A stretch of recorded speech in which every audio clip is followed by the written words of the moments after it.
Welcome, one and all, to Pacific414 episode review. I'm your host, Mike, and in tonight's episode, I'm going to be reviewing episode 6 of Peacemaker, Murn, after reading.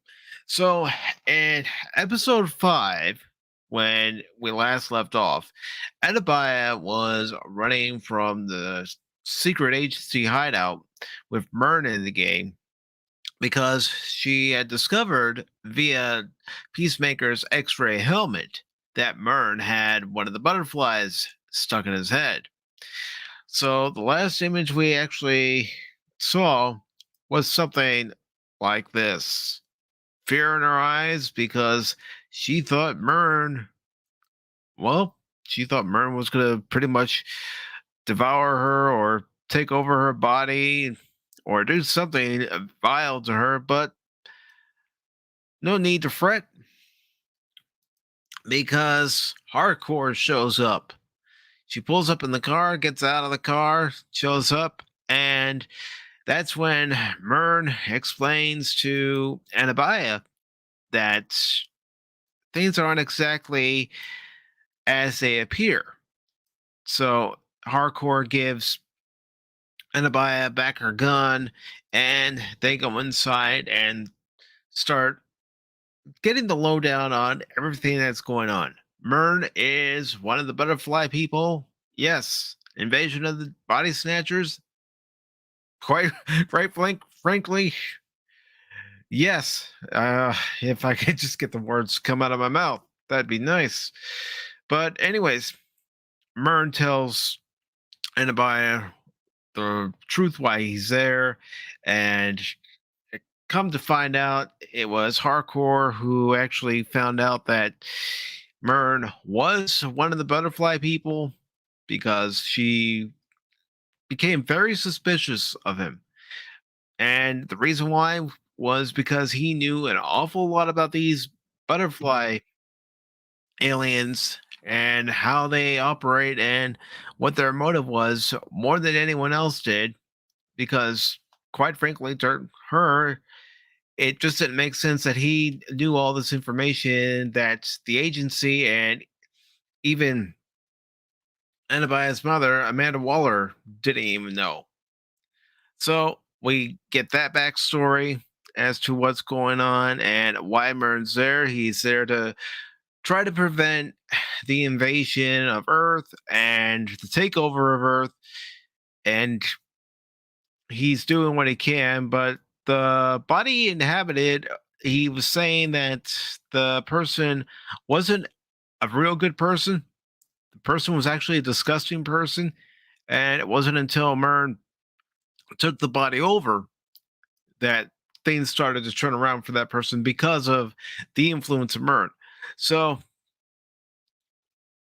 we get to school, and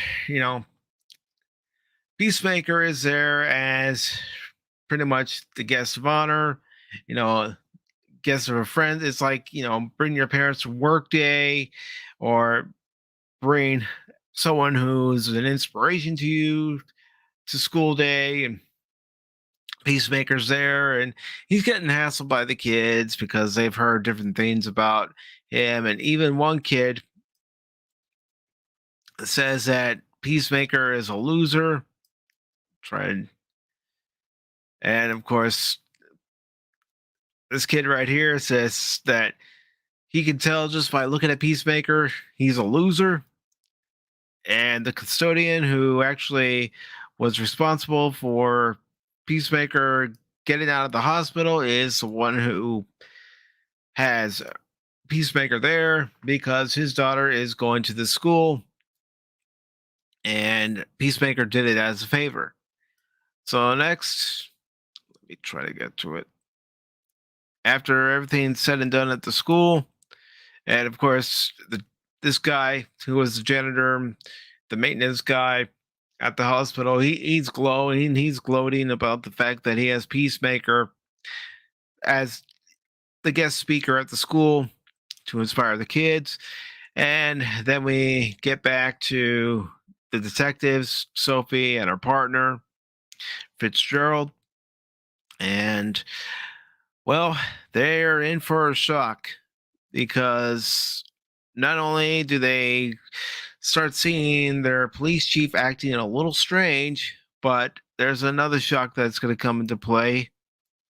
And that's because, trying to get to it, that's because, try to get a better shot there.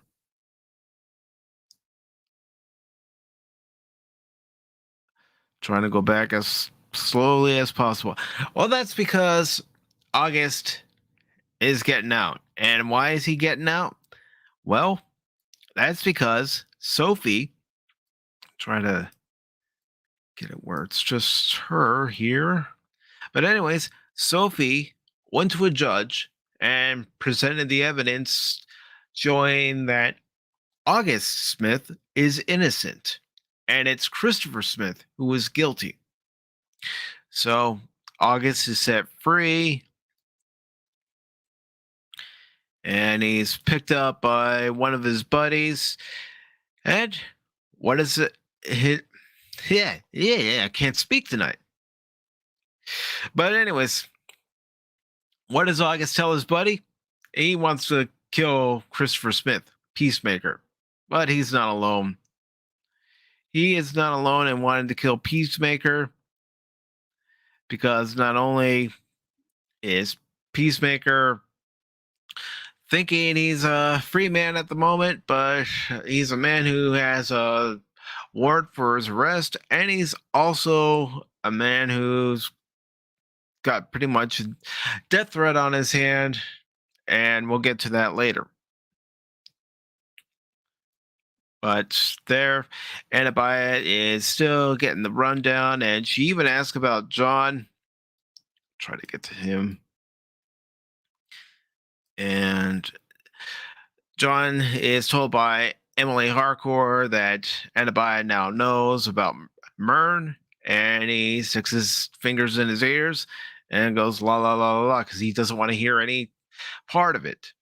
So then, a few scenes later, we see that Harcourt and Annabelle and John are looking at different surveillance video. Of course, that's after this, but back at Peacemaker's place, Vigilante's there. And of course, Goff here is putting up a peace symbol after Peacemaker was feeding Eagly. Oops, getting too far ahead. And when Peacemaker sees the peace symbol after giving some of the amber to the butterfly, Peacemaker says, "What the F?" So then we go a little further, try to get to it. And Martin is getting a telephone call. And it's from the police chief. The police chief says, "We have everything under control for right now, but, it may not stay that way." So after Murn talks to the police chief, we're still with Peacemaker and Vigilante. Vigilante's being an idiot. And one thing that does happen is Vigilante and Peacemaker get a cell phone call. It's from Murn, and Murn's there to tell him, thanks to his police chief informant, that the police are on their way to arrest Peacemaker. And let me check the chat real quick because I ignored the chat a little bit. I'm sorry about that, ladies and gentlemen. And I want to say hello to the Padawannabe. How you doing, brother? Well, keep your hands on the wheel and eyes on the road. So the police show up, and Vigilante and Peacemaker have to make their way out. So they actually end up going through the skylight of the trailer. Trying to get to that part. Because Murn is actually giving them a call and telling them the police are on their way. Get out. So Sophie gets on the speaker and Says Christopher Smith, this is the police. Come out with your hands up. And of course, Peacemaker and Vigilante are making their way out of the trailer via the skylight. Vigilante is actually not tying, but taping Goff to him, and the police end up entering the trailer. They start going through Christopher Smith's items, going through pillows, trying to find any sort of evidence. And one of the officers finds the diary that Anabaya planted in Christopher Smith's drawer a few episodes back. So he takes that as evidence. He's going, what the heck? And then we see Peacemaker and Vigilante. They notice Sophie because they're trying to get the attention of Eagly. And Sophie notices Eagly fly up. And that's when Sophie ends up spotting them. So she starts calling for backup. And things start going bad very quickly. Oops, I did not mean to do that. But anyways, what ends up happening, I'll turn the sound down just in case that happens again, is Peacemaker and Vigilante are on a limb. Vigilante ends up slipping and falling to the ground, breaking the jar that Goth was in. And, well, yeah, body snatching time. Yep, Goth burrows her way, because we find out that Goth is a female in this episode, her way into Sophie and takes over the body. You see one of the deputies going to Sophie, try to see what's wrong, and there's Fitzgerald. He's all, come on, Sophie, come on, because she's having what looks to them to be a seizure. And then, of course, Vigilante and Peacemaker are on the run. Eagly's flying. Eagly's helping them take out a few of the officers. And then the police chief shows up and says, there's a car waiting for you guys. Get in it and get out. Then what the police chief ends up doing, as Peacemaker and Vigilante are running from the scene, is he ends up shooting and killing two of the deputies that were already taken out by Eagly. But he ends up shooting them and killing them. So they get into the car and they start driving away. Oh, let's see. Meanwhile, the police are all concerned for Sophie. Vigilante and Eagly, Peacemaker get away. And at one point, Peacemaker needs to make a phone call to Murn in the gang. And Vigilante ends up taking Peacemaker's cell phone, throwing it out the window, and ruining that plan. So, as you can see, the partner is there, the police chief is there. He covers for Peacemaker and Vigilante, saying that it wasn't them who shot the police officers. Someone else came. And the person he describes is the hamburger, the old McDonald's mascot. So the only person who even recognizes the fact that it's the hamburger is Sophie's partner. He says, okay, that description, the striped shirt, the red scarf, and the fedora, yeah, along with the mask, that's the hamburger. So he tries to tell Sophie that, and Sophie, of course, being in the possession of Goth, says, out of my way, human. Then the police chief shows up, confronts the officer that found the diary, and takes the diary from that officer. And then we wait, and Vigilante and Peacemaker make it back to the hideout. And of course, Peacemaker's upset because he's finding out some more information that he really had wished that they would have told him. And I'm sorry for this review being rough today. It's been a day. So you see Peacemaker talking to Hardcore. He's a he's upset because they kept secrets from her. Meanwhile, back at the police station, Sophie has rigged up her computer to contact the rest of the body snatchers, rest of the butterflies. And then she even jokes with her partner after he notices that what's on her screen is awfully weird and tries to smile and even tells Fitzgerald that Sophie was rather fond of him. So we see the police chief. He ends up sticking the diary in a drawer. All right, I can't. For some reason, I can't get to that exact part. But anyways, he ends up taking this diary that you can barely see here, and he sticks it in the drawer. Meanwhile, part I talked about earlier with John finding out through the surveillance cameras and traffic cameras where there's this warehouse and where these trucks go from the warehouse with the amber from point A to point B to point C. So Murn and the gang come up with a strategy. They know the odds are against them, but it needs to be done. They need to stop the invasion.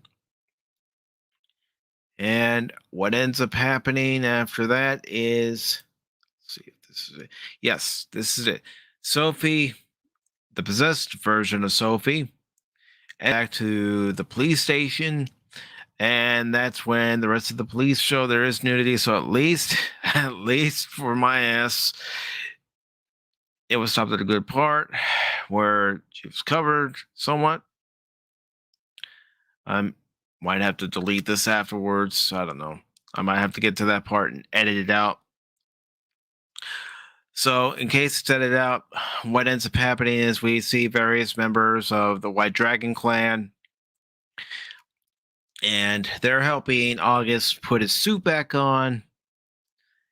And then, with August all suited up, we see the police leaving the station because it's all about war, the invasion of the body snatchers. And then we got a scene with Anabaya and her wife, and she says she doesn't want to do it anymore, but she feels like she has to do it because Peacemaker is in danger. And of course, her wife reassures her that whatever you have to do it. We'll be okay. So after that conversation, they're back at the base. And then while they're back at the base, Hardcore and Peacemaker have a conversation. They wish each other a good night. And when everybody's gone, except for Peacemaker, he actually starts playing the piano. And then that's him playing the piano. Of course, Vigilante walks in and says, I thought you didn't have a diary. And then the big news ends up happening while Anabaya is at home and she sees the news is on and the police station is giving a report on Chris Smith. And all these people are now part of the Butterfly family. So that's where the episode cuts off. And honestly, I didn't think it was a bad episode at all. I really didn't. I really enjoyed the episode. I thought it was actually pretty good. I know in the beginning I didn't really care for the series that much, but as these developments have happened, it's really gotten better. It's really amped it up. So if I'm going to give this episode a rating, I'm giving it a 4 out of 5. It was a very good episode. I really enjoyed it. Really enjoyed it. And I'm curious to see where episode 7 takes them and how the gang is able to, counter all the possessed police officers and inmates and anybody else who was taken over by the butterflies. Another thing I did notice in the preview for the next episode is that Judo Master will be making an appearance in that episode. Now, whether he helps them, I don't know. We'll see. But overall, this was a good episode. So, again, I'm going to give it 4 stars out of 5. And if you like this video, give it a thumbs up. If you didn't like the video, I understand. This was rough. I'll admit this was not one of my better ones. I will admit. So go ahead and give it a thumbs down and share this video if you'd like. Until next time, this has been Mike for Pacific414 episode review. Take care and have yourselves a good rest of your Monday.